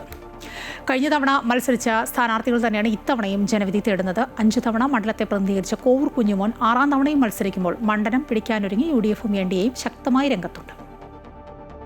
ശാസ്താംകോട്ട, മൈനാഗപ്പള്ളി, പോരുവഴി, മൺട്രോത്തുരുത്ത്, കുന്നത്തൂർ, പടിഞ്ഞാറേക്കല്ലട, ശൂരനാട് വടക്ക്, ശൂരനാട് തെക്ക്, കിഴക്കേ കല്ലട, പവിത്രേശ്വരം എന്നീ പഞ്ചായത്തുകൾ ഉൾപ്പെടുന്ന കുന്നത്തൂർ മണ്ഡലത്തിൽ തുടർച്ചയായി ഇടതുപക്ഷമാണ് വിജയിച്ചിരുന്നത്. 2001 മുതൽ RSP ലെനിനിസ്റ്റിന്റെ കോവൂർ കുഞ്ഞുമോനാണ് വിജയിച്ചു വരുന്നത്. മണ്ഡലത്തിലെ വികസനങ്ങളും LDF സർക്കാരിന്റെ നേട്ടങ്ങളും അക്കമിട്ട് നിരത്തിയാണ് LDFിന്റെ പ്രചാരണം. കുന്നത്തൂർ മണ്ഡലത്തിൽ വർഷങ്ങളായി വ്യക്തിപരമായ സ്വാധീനവും സംഘടനാ ശക്തിയും ഒരുമിച്ച് നിലനിർത്തുന്ന നേതാവാണ് കോവൂർ കുഞ്ഞുമോൻ. വികസന പ്രവർത്തനങ്ങളുടെ തുടർച്ച ഉറപ്പാക്കാനാണ് ഇത്തവണയും ജനവിധി തേടുന്നതെന്ന് അദ്ദേഹം പറയുന്നു. എന്തായാലും മത്സരം തന്നെയാണല്ലോ. ആ മത്സരത്തിന്റെ ഭാഗമായി ഞങ്ങൾ നല്ല ഭൂരിപക്ഷത്തിൽ, കഴിഞ്ഞതിനേക്കാൾ വലിയ ഭൂരിപക്ഷത്തിൽ കുന്നത്തൂർ അസംബ്ലി മണ്ഡലത്തിൽ ഇടതുപക്ഷ ജനാധിപത്യ മുന്നണി സ്ഥാനാർത്ഥി വൻപിച്ച ഭൂരിപക്ഷത്തിൽ വിജയിക്കും. അതേസമയം മണ്ഡലത്തിൽ ശക്തമായ തിരിച്ചുവരവ് ലക്ഷ്യമിട്ട് UDF സ്ഥാനാർത്ഥി ഉല്ലാസ് കോവൂർ ശക്തമായ പ്രചാരണമാണ് നടത്തുന്നത്. 2021 RSPക്ക് വേണ്ടി മത്സരിച്ച ഉല്ലാസ് കോവൂർ 2000-ൽ പരം വോട്ടുകൾക്കാണ് പരാജയപ്പെട്ടത്. കുന്നത്തൂരിലെ വികസന മുരടിപ്പും LDF സർക്കാരിന്റെ അഴിമതികളും അക്കമിട്ട് നിരത്തിയാണ് UDFിന്റെ പ്രചാരണം. ഇവിടെ ഒരു പദ്ധതിയും കൊണ്ടുവന്നില്ലെന്ന് മാത്രമല്ല, വികസനമില്ലായ്മയിൽ കിതയ്ക്കുന്ന ഒരു മണ്ഡലമാക്കി, അവികസിത മണ്ഡലമാക്കി ഈ മണ്ഡലത്തെ മാറ്റിയതിന്റെ ഉത്തരവാദിയാര്? ഇതാണ് ഞങ്ങളുടെ ഈ ചോദ്യം കൃത്യമായി ജനങ്ങൾ ഏറ്റെടുത്തു കഴിഞ്ഞു. മണ്ഡലത്തിൽ നിർണായക ശക്തിയാകാനും മണ്ഡലം പിടിച്ചെടുക്കാനും BJP രംഗത്തിറക്കിയിരിക്കുന്നത് BJP ഈസ്റ്റ് ജില്ലാ പ്രസിഡന്റ് രാജീവ് പ്രസാദിനെയാണ്. മണ്ഡലത്തിലെ വികസന പാളിച്ചകൾ ജനങ്ങളുടെ മുന്നിൽ അവതരിപ്പിച്ചാണ് BJPയുടെ പ്രചാരണം. വിജയം സുനിശ്ചിതമാണെന്ന് രാജീവ് പ്രസാദ് പറയുന്നു. 2 മുന്നണികൾക്കും ഇവിടെ കുന്നത്തൊരു അവസരം കൊടുത്തതാണ്. 1 വർഷം 5 വർഷമൊന്നും അല്ല, 25 വർഷമാണ് വേസ്റ്റാക്കി കളഞ്ഞേക്കുന്നത്. അപ്പം ജനങ്ങൾ തന്നെ പറയുന്നുണ്ട്, ഇനി 5 വർഷം നമ്മൾ കൊടുത്താൽ കഴിഞ്ഞ 25 വർഷത്തെ പോലെ തന്നെ അതും കടന്നു പോകും, ഒരു വികസനം ഇവിടെ നടക്കില്ല. ജനങ്ങൾ BJPയിൽ പ്രതീക്ഷ അർപ്പിച്ചിരിക്കുന്നുണ്ട്. ശക്തമായ ത്രികോണ മത്സരം ഫലത്തെ സ്വാധീനിക്കുമെന്ന വിലയിരുത്തലിലാണ് രാഷ്ട്രീയ നിരീക്ഷകർ. നിലനിൽപ്പിന്റെ പോരാട്ടവുമായി RSPകളും മണ്ഡലം പിടിച്ചെടുക്കാനായി BJPയും ശക്തമായ പ്രചാരണത്തിലാണ്. ഫലം പ്രവചിക്കാനാകാത്ത മണ്ഡലങ്ങളിലൊന്നായി കുന്നത്തൂർ മാറുകയാണ്. അമൃത ന്യൂസ്, കൊല്ലം. എല്ലാ തെരഞ്ഞെടുപ്പുകളിലും ശക്തമായ രാഷ്ട്രീയ പോരാട്ടം നടക്കുന്ന മണ്ഡലമാണ് ഹരിപ്പാട്. തെരഞ്ഞെടുപ്പുകളിൽ സംസ്ഥാന ദേശീയ രാഷ്ട്രീയം ചർച്ചയാകുമെങ്കിലും പ്രാദേശിക പ്രശ്നങ്ങളും വോട്ടർമാർ നന്നായി ശ്രദ്ധിക്കാറുണ്ടെന്നാണ് മുൻ തെരഞ്ഞെടുപ്പുകളിലെ സൂചനകൾ വ്യക്തമാക്കുന്നത്. ഇക്കുറിയും ശക്തമായ പോരാട്ടം തന്നെയാണ് മണ്ഡലത്തിൽ നടക്കുന്നത്. 5 തവണ മണ്ഡലത്തിൽ വിജയക്കൊടി പാറിച്ചതിന്റെ ആത്മവിശ്വാസത്തിലാണ് UDF സ്ഥാനാർത്ഥി രമേശ് ചെന്നിത്തല ഇത്തവണ പോരിനിറങ്ങുന്നത്. കഴിഞ്ഞ 3 നിയമസഭാ തെരഞ്ഞെടുപ്പുകളിലും തുടർച്ചയായി വിജയിച്ച ചെന്നിത്തല മണ്ഡലത്തിൽ നടപ്പിലാക്കിയ വികസനങ്ങൾ എണ്ണിപ്പറഞ്ഞാണ് പ്രചാരണം ശക്തമാക്കുന്നത്. നിങ്ങൾക്ക് ഈ റോഡ് തോടായിരുന്നു പണ്ട്, ഇവിടെ ഒരു മനോഹരമായ റോഡും പാലവും ഒക്കെ നിർമ്മിച്ച പിന്നെ ആരാണ് ഈ നാട്ടിൽ? ഞാൻ പ്രതിപക്ഷത്തായിരുന്നു, 10 വർഷമായിട്ട് പ്രതിപക്ഷത്തായിരുന്നു. പക്ഷേ പ്രതിപക്ഷത്ത് നിന്നുകൊണ്ട് തന്നെ നാടിൻ്റെ വളർച്ചയ്ക്ക് വേണ്ടി ഒത്തിരി കാര്യം ചെയ്തു. ഹരിപ്പാട് മെഡിക്കൽ കോളേജ് ഇവിടെയാണ് 25 ഏക്കർ സ്ഥലം എടുത്തിട്ടിരിക്കുക. ഇടതുമുന്നണി ഗവൺമെൻറ് ക്യാൻസൽ ചെയ്തു. UDF എന്നാൽ ഹരിപ്പാട് മെഡിക്കൽ കോളേജ് യാഥാർത്ഥ്യമാണ്. രമേശ് ചെന്നിത്തലയുടെ UDF ആധിപത്യം പുലർത്തുന്ന മണ്ഡലത്തിൽ പക്ഷേ രാഷ്ട്രീയ സ്ഥിതിഗതികൾ മാറി മറിഞ്ഞിട്ടുണ്ട്. ഇടത്തേക്കും മണ്ഡലം ദിശ മാറി സഞ്ചരിച്ചിട്ടുണ്ട് എന്നതാണ് ചരിത്രം. LDFൽ CPIയുടെ സീറ്റാണ് ഹരിപ്പാട്. ഇക്കുറി യുവ നേതാവ് TT ജിസ്മോനെയാണ് മണ്ഡലം തിരികെ പിടിക്കാനായി LDF അവതരിപ്പിച്ചിരിക്കുന്നത്. ജില്ലയിലെ മറ്റു മണ്ഡലങ്ങളിലുണ്ടായ വികസനം ഹരിപ്പാട് ഉണ്ടായിട്ടില്ല എന്നതാണ് LDFന്റെ മുഖ്യ പ്രചാരണ ആയുധം. കഴിഞ്ഞ 15 വർഷക്കാലമായി ഹരിപ്പാട് നേരിടുന്ന വികസന മുരടിപ്പ്, ആ വികസന മുരടിപ്പ് കേരളത്തിലെമ്പാടും LDF ഗവൺമെൻറ് വലിയ വികസന പ്രവർത്തനങ്ങളെല്ലാം നടക്കുമ്പോഴും അതിൻ്റെ ആനുകൂല്യം ഈ മണ്ഡലത്തിലേക്ക് എത്തിക്കുവാനായിട്ട് ഇവിടുത്തെ ജനപ്രതിനിധിക്ക് കഴിയാത്തൊരു സാഹചര്യമാണ്. ലോക്സഭാ തെരഞ്ഞെടുപ്പിൽ ശോഭാ സുരേന്ദ്രൻ നേടിയ വോട്ടുകളിലാണ് NDA ക്യാമ്പിന്റെ പ്രതീക്ഷ. കഴിഞ്ഞ ലോക്സഭാ തെരഞ്ഞെടുപ്പിൽ മണ്ഡലത്തിൽ ശോഭ നേടിയത് 47,000-ന് മുകളിൽ വോട്ടുകളാണ്. ഇതോടെ LDFനെ പിന്തള്ളി മണ്ഡലത്തിൽ രണ്ടാമതെത്താനും NDAക്ക് കഴിഞ്ഞിരുന്നു. ഇക്കുറി സന്ദീപ് വാചസ്പതി ജനവിധി തേടുമ്പോൾ അതുകൊണ്ട് തന്നെ വിജയത്തിൽ കുറഞ്ഞതൊന്നും NDAയും ലക്ഷ്യം വെക്കുന്നില്ല. ഹരിപ്പാടിനെ സംബന്ധിച്ചിടത്തോളം വലിയൊരു അട്ടിമറിയാണ് ഇത്തവണ സാക്ഷ്യം വഹിക്കാൻ പോകുന്നത്. ഹരിപ്പാട് നിലവിലുള്ള MLAക്കെതിരായ കഴിഞ്ഞ 1/4 നൂറ്റാണ്ട് കാലത്തെ ഭരണവിരുദ്ധ വികാരവും അദ്ദേഹത്തിൻ്റെ ഒരു ഇൻഎഫിഷ്യൻസിയും ഇവിടെ ഹരിപ്പാടിന് അടിസ്ഥാനപരമായ നിരവധി വിഷയങ്ങളുടെ അഭാവവും ഒക്കെയായിട്ട് വലിയ ജനവികാരം MLAക്കെതിരെയുണ്ട്. അത് ഭാരതീയ ജനതാ പാർട്ടിക്ക് അനുകൂലമായ ഒരു വികാരമാണ് ഇപ്പോൾ മണ്ഡലത്തിലുള്ളത്. 2021 തിരഞ്ഞെടുപ്പ് നടക്കുമ്പോൾ തദ്ദേശ സ്വയംഭരണ തെരഞ്ഞെടുപ്പിൽ LDF ആധിപത്യമായിരുന്നു മണ്ഡലത്തിൽ. എന്നാൽ ഈ തെരഞ്ഞെടുപ്പിൽ 7 ഗ്രാമപഞ്ചായത്തുകളും നഗരസഭയും UDF ഭരണത്തിലാണ്. 2 മാത്രമാണ് LDFന് മേൽക്കൈ, ഒരിടത്ത് NDAയും. എങ്കിലും LDFും UDFും തമ്മിലുള്ള വോട്ട് വ്യത്യാസം തീരെ ചെറുതാണ്. LDFിനേക്കാൾ 2466 വോട്ട് മാത്രമാണ് UDFന് കൂടുതലായുള്ളത്. വിജയമുറപ്പിച്ച് 3 മുന്നണികളും പോരാട്ടം ഘടിപ്പിക്കുമ്പോൾ അതുകൊണ്ട് തന്നെ ഇക്കുറി മണ്ഡലത്തിൽ നടക്കുന്നത് തീ പാറുന്ന തിരഞ്ഞെടുപ്പ് അംഗം തന്നെയാണ്. അമൃത ന്യൂസ്, ആലപ്പുഴ. ലീഗിന്റെ ഉറച്ച കോട്ടയാണ് വേങ്ങര മണ്ഡലം. PK കുഞ്ഞാലിക്കുട്ടിയുടെ തട്ടകമായ വേങ്ങര നിലനിർത്താൻ ഇത്തവണ KM ഷാജിയാണ് UDF നിയോഗിച്ചത്. സ്വതന്ത്ര പരീക്ഷണവുമായി ഇടതുപക്ഷവും മണ്ഡലത്തിൽ സാന്നിധ്യമാകാൻ NDAയും കച്ചമുറുക്കുമ്പോൾ വേങ്ങരയിലെ പോരാട്ടം ശക്തമാണ്. മുസ്ലിം ലീഗിന്റെ ഉറച്ച കോട്ടയാണ് വേങ്ങര മണ്ഡലം. PK കുഞ്ഞാലിക്കുട്ടി 30,000-ലേറെ വോട്ടുകളുടെ ഭൂരിപക്ഷത്തിലാണ് കഴിഞ്ഞ തവണ വേങ്ങരയിൽ നിന്ന് വിജയിച്ചത്. ഇത്തവണ കുഞ്ഞാലിക്കുട്ടി മലപ്പുറത്തേക്ക് മാറിയപ്പോൾ പകരക്കാരനായി KM ഷാജിയെയാണ് UDF കളത്തിലിറക്കിയിരിക്കുന്നത്. മണ്ഡലത്തിൽ മുസ്ലിം ലീഗിന്റെ സ്വാധീനവും കുഞ്ഞാലിക്കുട്ടി ഉൾപ്പെടെ മണ്ഡലത്തിൽ നടപ്പിലാക്കിയ വികസന പ്രവർത്തനങ്ങളും ഇത്തവണ വൻ ഭൂരിപക്ഷം നൽകുമെന്ന ആത്മവിശ്വാസത്തിലാണ് KM ഷാജി. കുഞ്ഞാലിക്കുട്ടി സാഹിബിനെ പോലത്തെ ഒരു വലിയ നേതാവിൻ്റെ ഒരു ലെഗസിയുള്ള ഒരു കോൺസ്റ്റിറ്റ്യുവൻസിയിലേക്ക് വരുമ്പോൾ സ്വാഭാവികമായിട്ട് ഉത്തരവാദിത്തം കൂടും. ഉത്തരവാദിത്തം എന്ന് പറയുന്നത് നമ്മൾ ജനങ്ങളോട് പറയുന്ന വാക്ക് അത് പാലിച്ച് നിർവഹിക്കാനുള്ള ഒരു ഘടകമാണ്. അതുകൊണ്ട് തീർച്ചയായും സീരിയസ് ആയിട്ട് അതുണ്ട്. സബാഹ് കുണ്ടുപുഴക്കലാണ് ഇടതുമുന്നണിയുടെ സ്വതന്ത്ര സ്ഥാനാർത്ഥി. കഴിഞ്ഞ തവണ SDPI പിന്തുണയുള്ള സ്വതന്ത്രനായി കത്രിക ചിഹ്നത്തിൽ സബാഹ് മത്സരിച്ചിരുന്നു. ഇത്തവണയും കത്രിക തന്നെയാണ് സബാഹിന്റെ തെരഞ്ഞെടുപ്പ് ചിഹ്നം. സംസ്ഥാന സർക്കാരിന്റെ വികസന പ്രവർത്തനങ്ങളും നാട്ടുകാരൻ എന്ന പ്രതിച്ഛായയും വോട്ടായി മാറുമെന്ന പ്രതീക്ഷയിലാണ് സബാഹ്. വേങ്ങരക്കാർക്ക് വേണ്ടി വേങ്ങരക്കാരൻ, അതാണ് അതിൽ ഉദ്ദേശം. നമ്മളെ ക്യാപ്ഷൻ തന്നെ അതാണ്. കാരണം ഞങ്ങൾക്ക് ഇവിടെ ഒരു സ്ഥാനാർത്ഥി വരുന്നത്, ഞങ്ങൾ ഇവിടുത്തെ MLA ഒക്കെ എന്ന് പറഞ്ഞാൽ എവിടെന്നെങ്കിലും ഒരാൾ വരും, മത്സരിക്കും, ഓല് പോവും, ഒരു കാര്യമില്ലായിരുന്നു. അതിൽ നിന്നൊരു മാറ്റാണ് ജനം. കാരണം ഒരു വികസന പ്രവർത്തനങ്ങളും കാര്യക്ഷമമായി വേങ്ങരയിൽ നടക്കുന്നില്ല. കേന്ദ്ര സർക്കാരിന്റെ വികസിത ഭാരത സങ്കല്പത്തോടൊപ്പം കേരളവും മാറുമെന്ന പ്രതീക്ഷയിൽ NDAയും മണ്ഡലത്തിൽ സജീവമാണ്. BJPക്ക് അനുകൂലമായ മാറ്റം വേങ്ങരയിലും പ്രകടമാണെന്ന് NDA സ്ഥാനാർത്ഥി VA ജയകൃഷ്ണൻ പറയുന്നു. ഇവിടെ കേന്ദ്ര സർക്കാരിൻ്റെ നിരവധി പദ്ധതികൾ ഇവിടെ നടപ്പിലാക്കാതെ പോകുന്നുണ്ട്. അപ്പം ഞങ്ങൾ ജനങ്ങളുടെ ഇടയിൽ ഇറങ്ങിച്ചെന്നിട്ട് വോട്ട് ചോദിക്കുന്നത് കേന്ദ്ര സർക്കാരിൻ്റെ പദ്ധതികൾ ഇവിടെ നടപ്പിലാക്കണം എന്നുണ്ടെങ്കിൽ BJP അധികാരത്തിൽ വന്നല്ലാതെ നടക്കാൻ കഴിയില്ല. 70 വയസ്സിൻ്റെ മേലെ പ്രായമുള്ള ആളുകൾക്ക് 5 ലക്ഷത്തിൻ്റെ ഇൻഷുറൻസ് കവറേജ് ഉള്ള ആ വയോവന്ദന പദ്ധതി നടപ്പിലാക്കാത്ത ഒരേ ഒരു സംസ്ഥാനം കേരളമാണ്. വെൽഫെയർ പാർട്ടി ബന്ധമുയർത്തി UDFിനെതിരെ ഇടതുപക്ഷം മണ്ഡലത്തിൽ പ്രചരണം നടത്തുമ്പോൾ ഇടതുമുന്നണി സ്ഥാനാർത്ഥി SDPIക്കാരനാണെന്ന വാദമുയർത്തിയാണ് UDF പ്രതിരോധിക്കുന്നത്. വികസനത്തിനപ്പുറം രാഷ്ട്രീയ വിഷയങ്ങൾ ചർച്ചയാകുന്ന വേങ്ങരയിൽ തെരഞ്ഞെടുപ്പിന് ദിവസങ്ങൾ മാത്രം ബാക്കി നിൽക്കുമ്പോൾ പോരാട്ടം ശക്തമാവുകയാണ്. അമൃത ന്യൂസ്, മലപ്പുറം. വന്യജീവി സംഘർഷം മുതൽ ദേശീയപാതയിലെ ഗതാഗത കുരുക്ക് വരെ ചർച്ചയാവുകയാണ് അങ്കമാലി മണ്ഡലത്തിൽ. ഹാട്രിക് വിജയം ലക്ഷ്യമിട്ടാണ് UDF സ്ഥാനാർത്ഥി റോജി M ജോൺ മത്സരത്തിനിറങ്ങുന്നത്. ദീർഘനാൾ പെരുമ്പാവൂരിനെ നിയമസഭയിൽ പ്രതിനിധീകരിച്ച കരുത്തുമായാണ് LDFിന്റെ സ്ഥാനാർത്ഥി സജു പോൾ മത്സരിക്കുന്നത്. എന്നാൽ ഇത്തവണ മാറ്റം അങ്കമാലിയിലും ഉണ്ടാകുമെന്നാണ് NDA സ്ഥാനാർത്ഥി പ്രോമി കുര്യാക്കോസ് പ്രതീക്ഷിക്കുന്നത്. എറണാകുളം ജില്ലയുടെ വടക്ക് കിഴക്കൻ മേഖലയിലെ പ്രവേശന കവാടമാണ് അങ്കമാലി. ദേശീയപാതയെയും മലയോര മേഖലയെയും കൂട്ടിച്ചേർക്കുന്ന പ്രദേശം.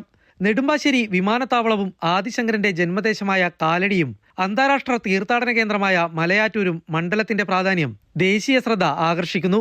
1965 രൂപീകൃതമായ മണ്ഡലം ഇടതു വലതു മുന്നണികളെ ഒരുപോലെ പിന്തുണച്ചിട്ടുണ്ട്. 1967 മുതൽ 80 വരെ 4 ടേമുകളിലായി CPM-ലെ AP കുര്യനാണ് മണ്ഡലത്തെ പ്രതിനിധീകരിച്ച് നിയമസഭയിലേക്ക് എത്തിയത്. 1962 87 കേരള കോൺഗ്രസിലെ MV മണിയും 91 മുതൽ 2001 വരെ കോൺഗ്രസ് പ്രതിനിധിയായ PJ ജോയിയും 2006 മുതൽ 2011 വരെ LDF-ന്റെ ഭാഗമായി ജോസ് തെറ്റയിലും അങ്കമാലിയിൽ നിന്നും നിയമസഭയിലെത്തി. 2016 മുതൽ കോൺഗ്രസിന്റെ യുവമുഖങ്ങളിലൊന്നായ റോജി M. ജോണാണ് അങ്കമാലി MLA. വികസന നേട്ടങ്ങൾ എണ്ണിപ്പറയുമ്പോൾ ഇനിയും പരിഹാരം കാണാൻ കഴിയാത്തതാണ് മണ്ഡലത്തിലെ ഗതാഗത പ്രശ്നം. ദേശീയപാതയിൽ അങ്കമാലിയിലും കാലടിയിലും മണിക്കൂറുകൾ നീളുന്ന ഗതാഗത കുരുക്കഴിക്കാൻ ഇനിയും സാധിച്ചിട്ടില്ല. ഗതാഗത പ്രശ്നങ്ങൾക്ക് പരിഹാരം കാണാൻ പുതിയ പദ്ധതികളാണ് UDF ഗ്യാരണ്ടി നൽകുന്നത്. 10 വർഷക്കാലം LDF-ന്റെ ഗവൺമെൻറ് കേരളത്തിൽ ഭരണം നടത്തി. അപ്പോൾ പല കാര്യങ്ങളും അവർ പ്രഖ്യാപിച്ചെങ്കിലും അത് പ്രവൃത്തിപഥത്തിൽ കൊണ്ടുവരാനായിട്ട് സാധിച്ചില്ല. ഇപ്പോൾ അങ്കമാലി ബൈപ്പാസ് പോലുള്ള കാര്യങ്ങളൊക്കെ പ്രഖ്യാപനത്തിൽ ഒതുങ്ങി. അങ്കമാലി ബൈപ്പാസിനോടൊപ്പം ഏതാണ്ട് 15ഓളം ബൈപ്പാസുകൾ ബഡ്ജറ്റിൽ പ്രഖ്യാപിച്ചു. ഒന്നുപോലും യാഥാർത്ഥ്യമാക്കാനായിട്ട് ഗവൺമെൻറ്റിന് സാധിച്ചിട്ടില്ല. കിഫ്ബി പദ്ധതിയാണ്. കിഫ്ബി പദ്ധതിയൊക്കെ പ്രഖ്യാപനങ്ങളിൽ ഒതുങ്ങുകയാണ്. അപ്പോൾ അതുപോലുള്ള കാര്യങ്ങൾ യാഥാർത്ഥ്യമാക്കിയെടുക്കണം. UDF എല്ലാ കാലത്തും വികസനത്തിൻ്റെ രാഷ്ട്രീയം മുന്നോട്ട് വയ്ക്കുന്ന ഒരു പ്രസ്ഥാനമാണ്. ഇപ്പോൾ എറണാകുളം ജില്ലയിൽ നിൽക്കുമ്പോൾ എറണാകുളത്തിൻ്റെ മുഖച്ഛായ മാറ്റിയ ഈ വ്യവസായ നഗരിയുടെ മുഖച്ഛായ മാറ്റിയ എല്ലാ പദ്ധതികളും ഇവിടെ നടപ്പിലാക്കിയത് UDF-ന്റെ കാലഘട്ടത്തിലാണ്. റവന്യൂ അവകാശങ്ങൾക്കായി അങ്കമാലിയിലെ ജനങ്ങൾക്ക് ജില്ലാ കേന്ദ്രത്തെ ആശ്രയിക്കേണ്ടി വരുന്നത് വലിയ ബുദ്ധിമുട്ടുകളാണ് ഉണ്ടാക്കുന്നത്. റവന്യൂ തലത്തിൽ അഴിച്ചുപണികൾ നടത്തുമെന്ന് LDF വാഗ്ദാനം ചെയ്യുന്നു. 15 വർഷം പെരുമ്പാവൂരിൽ MLA ആയിരുന്ന പരിചയസമ്പന്നതയുമായാണ് LDF-ന്റെ സാജു പോൾ അങ്കമാലിയിലേക്ക് മത്സരത്തിനായി എത്തുന്നത്. മറ്റ് പല മണ്ഡലങ്ങൾക്കും ഇല്ലാത്ത നിരവധി പ്രത്യേകതകൾ ഇവിടെയുണ്ട്. ഇപ്പോൾ ചാലക്കുടി പുഴയും പെരിയാറും 2 അതിർത്തികളിലുണ്ട്. സംസ്കൃത സർവകലാശാല, കാലടി, മലയാറ്റൂർ എന്ന് പറഞ്ഞാൽ തന്നെ ലോകം മുഴുവൻ അറിയപ്പെടുന്ന സ്ഥലങ്ങളാണല്ലോ. തൊട്ടടുത്ത് വിമാനത്താവളം, ഇനി ശബരി റെയിൽപാത, മെട്രോ റെയിൽവേ, ഇതൊക്കെ വരണ്ടാണ്. അപ്പോഴും കുറേ പരിമിതികൾ. ഇപ്പോൾ മലയോര മേഖലയിലെ ഈ വന്യജീവി പ്രശ്നങ്ങൾ, തോട്ടം രംഗത്ത്, ഇവിടുത്തെ പൊതുമേഖലാ സ്ഥാപനങ്ങളിൽ പരമ്പരാഗത രംഗത്തൊക്കെ ഉള്ള കുറേ വിഷയങ്ങൾ. അപ്പോൾ അതൊക്കെ ഞങ്ങൾ ആളുകളുമായിട്ട് സംവേദിക്കുകയും, ഇപ്പോൾ വന്യജീവി ആക്രമണമൊക്കെ വളരെ രൂക്ഷമായ പ്രശ്നമാണ്. ഇപ്പോൾ റവന്യൂ സംവിധാനം ഫോർട്ട് കൊച്ചി ഡിവിഷനിലാണ്, പിന്നെ ആലുവ താലൂക്കാണ്. വില്ലേജുകളും താലൂക്കുകളും ഒക്കെ പുനഃസംഘടിപ്പിക്കുകയാണെങ്കിൽ അതിനൊരു പ്രാധാന്യം അങ്കമാലിക്ക് ലഭിക്കത്തക്ക വിധത്തിലുള്ള ഒരു പരിശ്രമം നാളെ തന്നെ നടപ്പാക്കുമെന്നുള്ളതല്ല. ഇടതു വലതു മുന്നണികളെ മാറി മാറി പിന്തുണച്ച മണ്ഡലത്തിൽ ഇക്കുറി മാറ്റമുണ്ടാകുമെന്നാണ് NDA-യുടെ പ്രതീക്ഷ.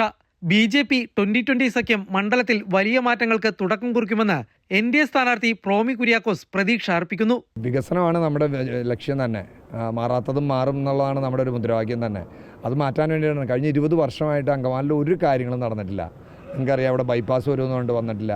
അങ്കമാലിക്ക് ഒരു ടൗൺ ഹാളില്ല, ഒരു പബ്ലിക് ടോയ്ലറ്റ് സൗകര്യങ്ങളില്ല, അങ്ങനെ എന്താ പറയണേ, യുവാക്കൾക്ക് വേണ്ടിയിട്ടൊരു കാര്യങ്ങളില്ല.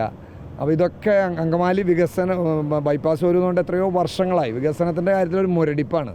അപ്പോൾ എന്തെങ്കിലും മാറണം, അങ്കമാലിയിൽ മാറി എന്തെങ്കിലും ചെയ്യണമെന്ന് ഞാൻ ആഗ്രഹിക്കണേ. അതിന് വേണ്ടിയിട്ടാണ്, വികസനത്തിന് വേണ്ടിയിട്ട് മാത്രമാണ് എൻ്റെ മുന്നേറ്റം.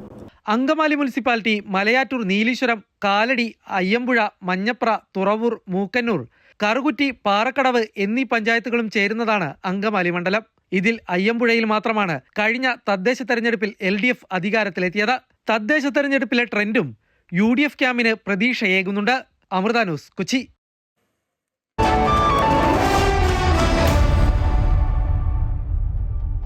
ഇനി വിപണി വിലയിരുത്തലുകളുമായി ധനകാര്യ ഓഹരി വിദഗ്ധൻ K. ദിലീപ് ചേർന്നു. ദിലീപിന് പറയാനുള്ളത് കേൾക്കാം. ഇന്നലത്തേതിൽ നിന്ന് മാറ്റമില്ലാതെയായിരിക്കും ഇന്ന് വ്യാപാരം തുടങ്ങുക. വളരെ ഉയർന്ന തോതിലുള്ള കയറ്റിറക്കങ്ങൾ പ്രതീക്ഷിക്കുകയും വേണം.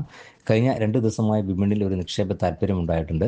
വെടിനിർത്തൽ ഉണ്ടായേക്കും എന്നുള്ള ഒരു സൂചന ലഭിച്ചതിൻ്റെ പശ്ചാത്തലത്തിൽ വിപണിയിൽ ഉണ്ടായിട്ടുള്ള നിക്ഷേപ താല്പര്യവും ഒപ്പം തന്നെ വളരെ താഴ്ന്ന നിലവാരത്തിലുണ്ടായിരുന്ന പല ഓഹരികളിലും നിക്ഷേപിക്കാനുള്ള ഒരു അവസരം നിക്ഷേപകർ പ്രയോജനപ്പെടുത്തിയതുമാണ് ഈ ഒരു നേട്ടത്തിന് പ്രധാനപ്പെട്ട ഒരു കാരണം. മാത്രമല്ല, ക്രൂഡ് ഓയിൽ വില ഒന്ന് ക്രമപ്പെട്ടതും ഒപ്പം തന്നെ രൂപയുടെ മൂല്യത്തിൽ ഉണ്ടായിട്ടുള്ള വർധനവുമെല്ലാം വിപണിയിലെ നിക്ഷേപത്തിന് താല്പര്യം കൂട്ടുകയായിരുന്നു. വരും ദിവസങ്ങളിലും നിക്ഷേപ താല്പര്യം തുടരണമെങ്കിൽ മുൻനിര സൂചികയായ നിഫ്റ്റി 23,000 എന്ന നിലവാരത്തിന് മുകളിൽ നിലനിന്ന് വ്യാപാരം നടത്തേണ്ടതുണ്ട്. മാത്രമല്ല ബാങ്ക് നിഫ്റ്റിയും വലിയ തോതിലുള്ള ഒരു മുന്നേറ്റം കഴിഞ്ഞ ദിവസം പ്രകടമായിരുന്നു. സാധാരണ ഓഹരികളിലുണ്ടായിട്ടുള്ള മുൻനിര ഓഹരികളിലുണ്ടായിട്ടുള്ള നേട്ടത്തേക്കാൾ അധികം ബാങ്കിങ് മേഖലയിൽ ഒരു നിക്ഷേപ താല്പര്യം ഇന്നലെ കണ്ടിരുന്നു. സാങ്കേതികമായി 53,000 എന്ന നിലവാരമായിരിക്കും ബാങ്ക് നിഫ്റ്റിക്കും ഒരു പ്രധാന പ്രതിരോധ നിലവാരമായി കണക്കാക്കുന്ന. ആ ഒരു നിലവാരത്തിന് മുകളിൽ മറികടന്ന് വ്യാപാരം നടക്കുമ്പോൾ മാത്രമേ ബാങ്കിങ് ഓഹരികളിലും ഒരു തുടർച്ചയായ ഒരു മുന്നേറ്റം പ്രതീക്ഷിക്കേണ്ടതുള്ളൂ. എന്തായാലും ഉയർന്ന തോതിലുള്ള കയറ്റിറക്കങ്ങൾ വിപണിയിൽ പ്രതീക്ഷിക്കണം. ഏതാണ്ട് $100 എന്നുള്ള നിലവാരത്തിൽ ക്രൂഡ് ഓയിൽ വില ക്രമപ്പെട്ട് വ്യാപാരം തുടർന്നാൽ തന്നെ അത് വിപണി ഒരു നിക്ഷേപ താല്പര്യം തുടരുന്നതിന് സഹായമാവുകയും ചെയ്യും. മാത്രമല്ല രൂപയുടെ നില മെച്ചപ്പെടുന്നതും വിപണിയിൽ മുന്നോട്ടുള്ള നീക്കത്തിൽ നിർണായകമാണ്. എന്നാൽ വിദേശ നിക്ഷേപ സ്ഥാപനങ്ങൾ പതിവ് പോലെ വിപണിയിൽ വിൽപ്പന തുടരുകയാണ്. ഇന്നലെയും 8,100 കോടി രൂപയുടെ വിൽപ്പനയാണ് വിദേശ നിക്ഷേപ സ്ഥാപനങ്ങൾ നടത്തിയത്. എന്നാൽ അതിനെ മറികടക്കുന്ന തരത്തിൽ ആഭ്യന്തര നിക്ഷേപ സ്ഥാപനങ്ങൾ അനുകൂലമായി വിപണിയിൽ ഇടപെടുന്നത് ഈ ഒരു ഘട്ടത്തിൽ വിപണിയെ മുന്നോട്ട് നയിക്കുന്നതിനെ പ്രേരിപ്പിക്കുന്നുമുണ്ട്. ചെറുകിട നിക്ഷേപകരും വിപണിയിൽ വളരെ അനുകൂലമായി ഇടപെടുന്നുണ്ട്. കാരണം പ്രത്യേകിച്ച് പല ഓഹരികളിലും വളരെ കുറഞ്ഞ നിലവാരത്തിൽ തന്നെ വ്യാപാരം നടക്കുന്നതുകൊണ്ട് തന്നെ ദീർഘകാല അടിസ്ഥാനത്തിൽ നിക്ഷേപം ക്രമപ്പെടുത്തുന്ന ആളുകളെ സംബന്ധിച്ചിടത്തോളം ഇപ്പോഴത്തെ ഈ ഒരു നിലവാരം വളരെ ആകർഷകമാണ്. അതുകൊണ്ട് തന്നെ ആ ഒരു നിലവാരത്തിൽ നിക്ഷേപകർ പല ദിവസങ്ങളിലും നിക്ഷേപിക്കാനുള്ള താല്പര്യം പ്രകടിപ്പിക്കുന്നത് തന്നെയാണ് വിപണിയെ മുന്നോട്ട് നയിക്കുന്ന ഏറ്റവും പ്രധാനപ്പെട്ട ഘടകം. എന്തായാലും ഉയർന്ന തോതിലുള്ള കയറ്റിറക്കങ്ങൾ വിപണിയിൽ പ്രതീക്ഷിക്കണം. ആഗോള സാഹചര്യങ്ങളും ആഗോള വിപണിയിലെ നീക്കങ്ങളും വരും ദിവസങ്ങളിലും വിപണിയെ സ്വാധീനിക്കും. ഇന്നലത്തേതിൽ നിന്ന് മാറ്റമില്ലാതെയായിരിക്കും ഇന്ന് വ്യാപാരം തുടങ്ങുക. പൂഞ്ഞാറിൽ LDFിനായി 2ാം വട്ടവും മത്സരത്തിനിറങ്ങുന്ന അഡ്വക്കേറ്റ് സെബാസ്റ്റ്യൻ കുളത്തിങ്കൽ കഴിഞ്ഞ തവണത്തേക്കാൾ ഭൂരിപക്ഷം ഉയരുമെന്ന ആത്മവിശ്വാസത്തിലാണ്. വികസന നേട്ടങ്ങൾ വോട്ടായി മാറുമെന്നും FCRA അടക്കമുള്ള വിഷയങ്ങൾ തെരഞ്ഞെടുപ്പിൽ പ്രതിഫലിക്കുമെന്നും സെബാസ്റ്റ്യൻ കുളത്തിങ്കൽ അമൃത ന്യൂസിനോട് പറഞ്ഞു. ശക്തമായ ത്രികോണ മത്സരം നടക്കുന്ന പൂഞ്ഞാറിൽ MJ സെബാസ്റ്റ്യൻ മൂലേച്ചാലിലാണ് UDFിൻ്റെ സ്ഥാനാർത്ഥിയായി മത്സരത്തിന് ഇറങ്ങിയിട്ടുള്ളത്. പര്യടനമൊക്കെ പൂർത്തീകരിച്ച് ഇപ്പോൾ അവസാനവട്ടം വോട്ടർമാരെ നേരിൽ കണ്ട് വോട്ട് തേടുന്ന ഒരു സാഹചര്യമാണ്. ഈ സെബാസ്റ്റ്യൻ എന്ന പേര് രണ്ടുപേരിപ്പം മത്സര രംഗത്തുണ്ട്. അത് പേരൊരു ആളുകൾക്ക് വോട്ടർമാർക്കൊരു കൺഫ്യൂഷൻ ആകുമോ? ഇല്ല, വോട്ടർമാർക്ക് ഒരു കാരണവശാലും പേരുകൊണ്ടല്ല കൺഫ്യൂഷൻ ആകുന്നത്. ഇത് ഞങ്ങളുടെ ഏറ്റവും വലിയ കാര്യമെന്ന് പറഞ്ഞാൽ കൈപ്പത്തി ചിഹ്നമാണ്. അത് മതേതരത്വത്തിൻ്റെ ചിഹ്നമാണ്. അതിനെ പ്രാധാന്യമുള്ളൂ, വേറെ വലിയ പ്രാധാന്യമില്ല പേരിനൊന്നും. ഇതിൻ്റെ അകത്ത് ആശയങ്ങൾ തമ്മിലുള്ള യുദ്ധമാണ്. ഇപ്പോൾ ഇവിടെ കൂടുതലും ചർച്ച ചെയ്യപ്പെടുന്ന പൂഞ്ഞാറിൽ ചർച്ച ചെയ്യപ്പെടുന്ന രാഷ്ട്രീയമാണോ വികസനമാണോ, അതോ രണ്ടും ചർച്ച ചെയ്യപ്പെടുന്നുണ്ടോ? രാഷ്ട്രീയം ചർച്ച ചെയ്തിട്ട് കാര്യമില്ല. കാരണം എന്താ വെച്ചാൽ വികസനത്തെക്കുറിച്ച് ചർച്ച ചെയ്തിട്ടല്ലേ കാര്യമുള്ളൂ. രാഷ്ട്രീയം കൊണ്ട് ആ ഇലക്ഷൻ വരെ ചർച്ച ചെയ്യപ്പെടാം. അതിനപ്പുറത്തോട്ടുള്ള വികസന കാഴ്ചപ്പാട് അടുത്ത 5 വർഷത്തേക്ക് ഇവിടെ ടീം UDF വെച്ചിട്ടുണ്ട്. അത് വലിയൊരു ചർച്ചാ വിഷയമാണ് ഇവിടെ. കഴിഞ്ഞ തവണത്തെ മത്സരം നോക്കുമ്പോൾ UDF 3ാം സ്ഥാനത്ത് പോകുന്നൊരു സ്ഥിതിവിശേഷം ഉണ്ടായിരുന്നു. പക്ഷേ ഇത്തവണ എത്രത്തോളം അനുകൂല സാഹചര്യമാണ് കാണുന്നത്? 10 വർഷത്തെ LDF ഗവൺമെൻറ്റിൻ്റെ സാമ്പത്തിക നയം മൂലം നട്ടലൊടിഞ്ഞ കർഷകരും സാധാരണക്കാരും പ്രതികരിക്കാൻ നോക്കിയിരിക്കുക 9ാം തീയതി. അതെൻ്റെ കൈപ്പത്തിക്ക് കിട്ടുന്നു എന്നുള്ളതേ ഉള്ളൂ. കേരളത്തിൽ കൈപ്പത്തിക്ക് കിട്ടുന്നു എന്നുള്ളതേ ഉള്ളൂ. ഈ പൂഞ്ഞാറിൽ എന്തൊക്കെ ഇനിയും നടപ്പാകാനുണ്ട്, അല്ലെങ്കിൽ പൂഞ്ഞാറിൻ്റെ ഒരു ആവശ്യം ഈ ഭാഗത്തു നിന്നുള്ള ഒരു ജനപ്രതിനിധി അല്ലെങ്കിൽ മുൻകാല അതിനെക്കുറിച്ച് വളരെ വ്യക്തമായ കാഴ്ചപ്പാടുണ്ട്. അത് സാധാരണ ഒരു ജനപ്രതിനിധിക്ക് ഉണ്ടാവണമെന്നില്ല. ഞാൻ അങ്ങനെ കണ്ടിരിക്കുന്ന പൂഞ്ഞാറ്. ഞാൻ അധികാരത്തിൽ വന്നാൽ MLA ആയിട്ട് വന്നാൽ പൂഞ്ഞാറിന് സമഗ്രമായ ഒരു പ്രൊജക്ട് റിപ്പോർട്ട് ഉണ്ടാകും. ഓരോ പഞ്ചായത്തുകളെയും അതിൻ്റെ പ്രാദേശിക പ്രത്യേകതകൾ തിരിച്ച് കൃത്യമായ പ്രോജക്റ്റ് റിപ്പോർട്ട് ഉണ്ടാകും. അടുത്ത 25 വർഷത്തേക്ക് പൂഞ്ഞാറിൻ്റെ സാമ്പത്തിക പശ്ചാത്തല അടിസ്ഥാന വികസന സൗകര്യങ്ങളുടെ രംഗത്ത് ഒരു കംപ്ലീറ്റ് പ്ലാനിംഗ് ഉണ്ടാകും. 5 വർഷം കൊണ്ട് പൂഞ്ഞാറിലെ മാത്രമല്ല കേരളത്തിൻ്റെ എന്ന് പറയാൻ വേണം ഇടുക്കി ജില്ല ഉൾപ്പെടെയുള്ള ടൂറിസം ഉൾപ്പെടെയുള്ള മേഖലകളിലെ ഇൻവെസ്റ്റ്മെൻറ്റ് കൊണ്ട്, ഗവൺമെൻറ് ഇൻവെസ്റ്റ്മെൻ്റ് അല്ല, സസ്റ്റൈനബിൾ ഡെവലപ്മെൻറ്റ് കൊണ്ട് ഇരട്ടി ഇൻകം ജനങ്ങൾക്ക് ലഭിക്കുന്ന രീതിയിലേക്ക് ഈ ഒരു പ്രൊജക്റ്റ് ഉണ്ടാകും. ഇപ്പോൾ ഈ നമ്മൾ ഈ കഴിഞ്ഞ തദ്ദേശ തെരഞ്ഞെടുപ്പ് നോക്കുമ്പോൾ ഉൾപ്പെടെ UDFിന് വലിയൊരു മുന്നേറ്റം കൈവരിക്കാൻ കഴിഞ്ഞിട്ടുണ്ട്. പ്രത്യേകിച്ച് ഈ കോട്ടയം ജില്ലയിൽ ഉൾപ്പെടെ അതിൻ്റെ ഭാഗം തന്നെയായിട്ട് പൂഞ്ഞാറിലും ഉണ്ടായിട്ടുണ്ട്. അപ്പോൾ പറയാം, അടിസ്ഥാനപരമായി പൂഞ്ഞാർ നിയോജകമണ്ഡലം എപ്പോഴും UDF മണ്ഡലമാണ്. കാലങ്ങളായി ചെറു കക്ഷികൾക്ക് കോൺഗ്രസ് കൊടുത്തതുകൊണ്ട് വന്നൊരു കുഴപ്പമാണിത്. ഇപ്രാവശ്യം ലോക്സഭാ തെരഞ്ഞെടുപ്പിൽ നമുക്കറിയാം 16,000-ൽ പരം ഇഷ്ട വോട്ടിന് ഭൂരിപക്ഷമുണ്ട്. അതുകൂടാതെ തദ്ദേശ സ്വയംഭരണ തെരഞ്ഞെടുപ്പ് 98 മെമ്പർമാർ, പഞ്ചായത്ത് മെമ്പർമാർ, അതോടൊപ്പം 20 ബ്ലോക്ക് പഞ്ചായത്ത് മെമ്പർമാർ, 4 ജില്ലാ പഞ്ചായത്ത് മെമ്പർമാർ, ഇത്രയും ഒരു സംവിധാനമാണ്. ഭൂരിപക്ഷം പഞ്ചായത്ത് ഒരു മുനിസിപ്പാലിറ്റിയും ഭരിക്കുന്നത് UDFാണ്. ഇതിൻ്റെ അടിസ്ഥാനം എന്താ? ഇവിടെ UDF മൈൻഡ് ഉള്ളതാണ്. അപ്പോൾ അതുകൊണ്ട് തീർച്ചയായിട്ടും അതിനകത്തൊരു ചർച്ച പോലും ഉണ്ടാവില്ല. ഇതിൻ്റെ അകത്ത് നിങ്ങളുടെയൊക്കെ സർവേ പോലെ തന്നെ വളരെ വലിയ ഭൂരിപക്ഷത്തിന് ജയിക്കും. നമുക്ക് ഒരു ഭൂരിപക്ഷം എത്ര വരുമെന്ന് പറയാൻ 15,000 വോട്ടിൽ മുകളിലായിരിക്കും ഭൂരിപക്ഷം. അതിനൊരു ചുമ്മാ ഈ എന്തെങ്കിലും ഷൈനിങ്ങിന് വേണ്ടി പറയുന്നതല്ല, നിങ്ങൾ എണ്ണി കഴിയുമ്പോൾ എന്നോട് ചോദിച്ചോ. അപ്പോൾ തീർച്ചയായും പൂഞ്ഞാറിൽ ഏതായാലും ഇത്തവണ UDF കൈവിടില്ല. UDF ഇവിടെ 15,000-ൽ പരം വോട്ടിൻ്റെ ഭൂരിപക്ഷത്തിൽ വിജയിക്കാനാകുമെന്ന ആത്മവിശ്വാസം തന്നെയാണ് UDF സ്ഥാനാർത്ഥിയായ MJ സെബാസ്റ്റ്യൻ പങ്കുവച്ചത്. ഈരാറ്റുപേട്ടയിൽ നിന്നും ക്യാമറമാൻ ജിത്തുകൃഷ്ണനൊപ്പം പ്രശാന്ത് ജോസഫ്, അമൃത ന്യൂസ്.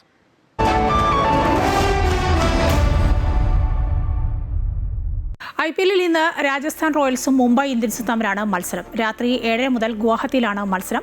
കളിച്ച 2 മത്സരങ്ങളിൽ 2 ജയിച്ച് 4 പോയിന്റുമായി പട്ടികയിൽ 3-ാം സ്ഥാനത്താണ് രാജസ്ഥാൻ. 2 കളികളിൽ 1 മാത്രം ജയിച്ച് 2 പോയിന്റുമായി 6-ാം സ്ഥാനത്താണ് മുംബൈ. ഗുഡ് മോർണിംഗ് കേരളം പൂർണ്ണമാവുകയാണ്. എല്ലാ പ്രേക്ഷകർക്കും നല്ലൊരു ദിവസം ആശംസിക്കുകയാണ്. ഞങ്ങളുടെ കൂടുതൽ വാർത്തകൾ കാണാം. ഞങ്ങളുടെ YouTube ചാനൽ സന്ദർശിക്കുക. നമസ്കാരം.